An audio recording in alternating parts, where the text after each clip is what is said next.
If you've spent any amount of time in and around the yoga community, or you've listened to any kind of Indian chanting from Krishna Das or MC Yogi or Deva Premal, or you've even watched movies like Matrix Revolutions, you've probably heard the chant frequently called Asatoma, sometimes called the peace chant. It's incredibly popular. It's chanted by millions of people around the world every single day and has been for thousands of years.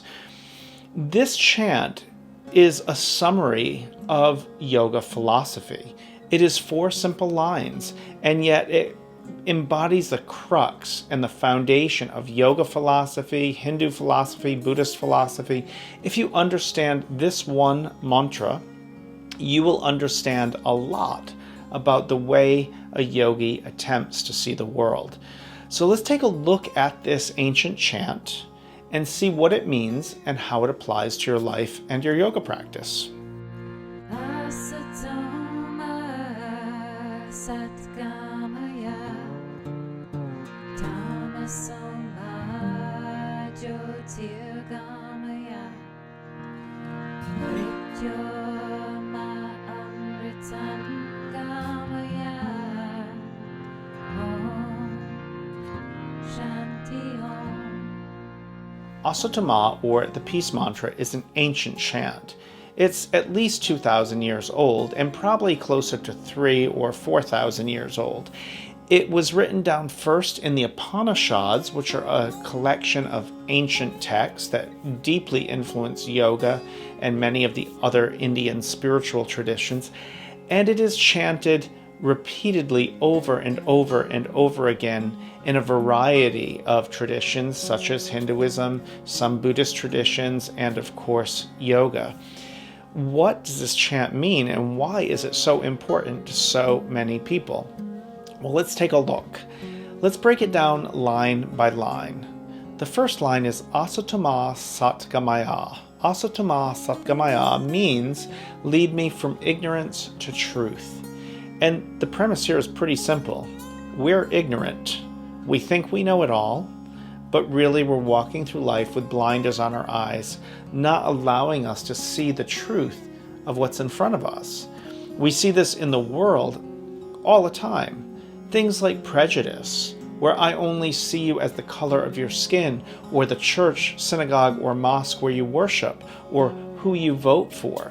Those are obvious outward examples of ignorance, but we have the same inward level of ignorance when we look at ourselves and we think that I know who I am and what it means to be me or my place in the world.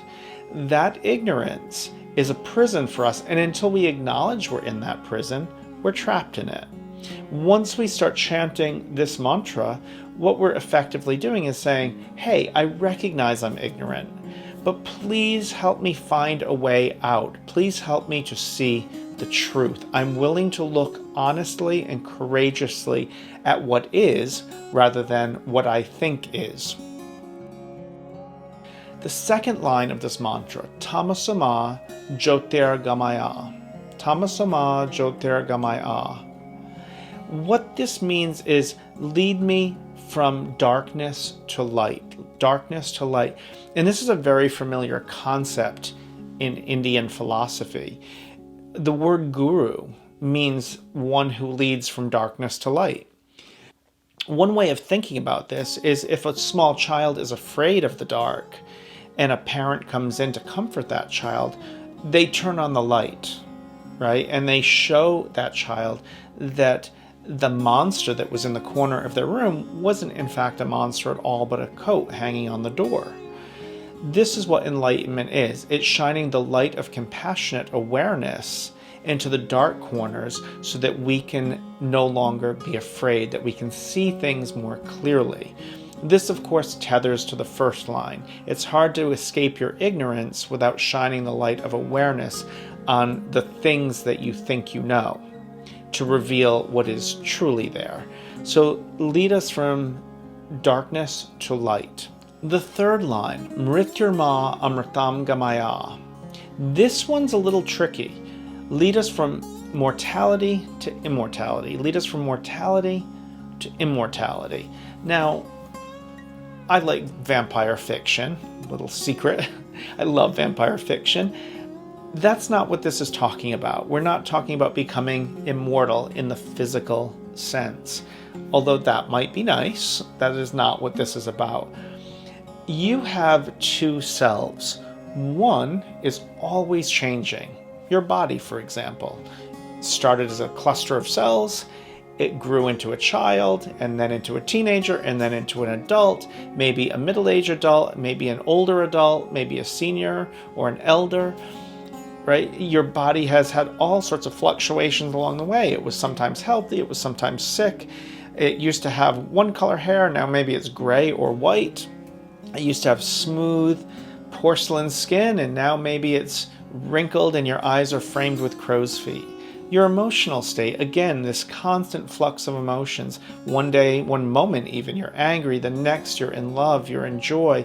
Another, you're laughing. Another, you're crying. So it's like the weather, this constant change of emotions. And then, of course, there are your thoughts. There's a constant stream of thoughts passing through your head that is ever changing. And what this is really getting at is we have a false identification with the mortal, the things that are going to end, the things that are going to change. You act as if this emotion you're having right now is the only emotion you will ever have, or this thought you're thinking is the only reality that will ever be there, or your body as it exists in this moment will be its state forever. And then we look surprised when, of course, things change or bodies die. There is another part of yourself that is unchanging. The part of you that was there as a single cluster of cells, the part of you that was there as a small child, the part of you that fell in love, the part of you that got your heart broken, the part of you that went to college and had your mind opened and educated, the part of you that got married and had kids, or whatever it is you've done. There has been a thread that has led you through all of that. It's the you part, the true you part, has been there for all of it. And that's what this is referring to.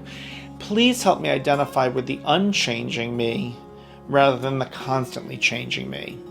Now, this doesn't mean we can't enjoy the changing parts, right? You can be fully in your young body and then your middle-aged body and your old body. I can be fully in love or really honor my anger or my fear.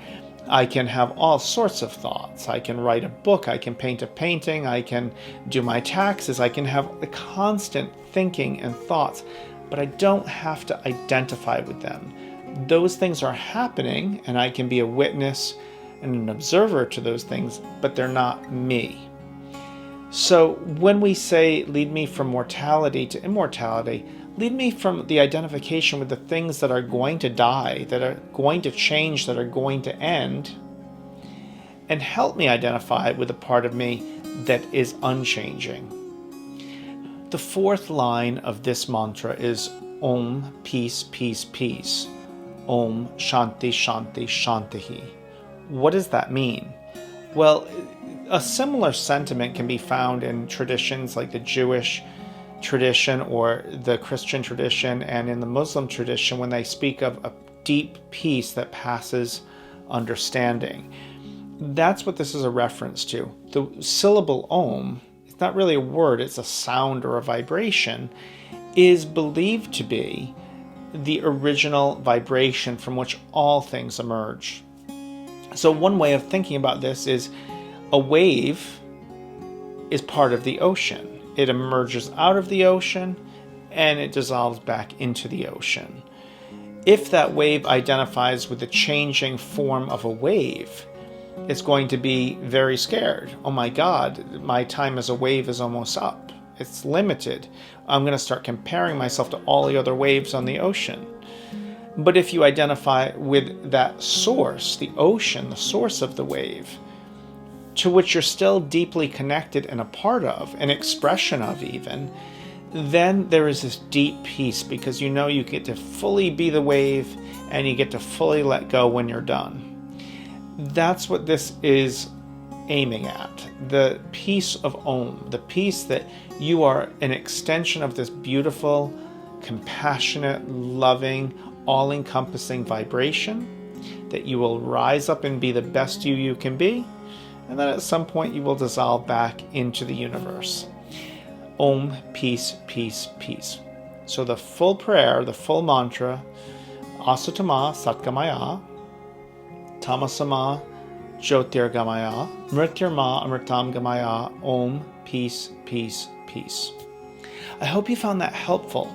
If you'd like to take a deeper dive into some yoga philosophy, be sure to subscribe to this channel because I'm doing more and more videos like this one all the time. You can also check out my website, darrenmay.com. And of course, if you like this video, be sure to share it and mention it and comment on it because it helps other people find it. And finally, if you really want to do a deep dive into yoga philosophy, check out my books on Amazon. Yoga and the Path of the Urban Mystic would be a great place to start to look at these various concepts that influence modern yoga. I'll see you in the next video.